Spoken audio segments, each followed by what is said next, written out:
இவர்களின் வேலை கிறிஸ்துவின் சேவையில், கிறிஸ்துவின் சபைகளில் இறைவார்த்தை பணியிலும் ஜெபத்திலும் தொடர்ச்சியாக ஈடுபட்டு மந்தைகளின் ஆத்துமாக்களுக்காக விழிப்போடிருந்து அவருக்கு கணக்கு கொடுப்பதே ஆகும்.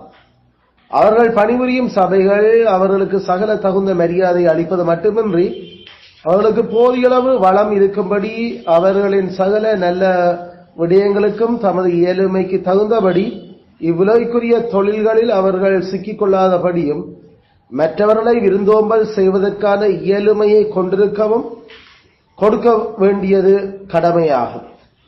இது இயற்கை விதியூடாகவும் சுவிசேஷத்தை அறிவிக்கிறவர்களுக்கு சுவிசேஷத்தினாலே பிழைப்பு உண்டாக வேண்டும் என்று நியமித்துள்ள நமது ஆண்டவராகிய இயேசுவின் தெளிவான கட்டளையின்படியும் தேவைப்படுத்தப்படுகிறது என்று நமக்கு அந்த பத்தியில அவர்கள் எழுதுகிறோம். 11வது பத்தியில்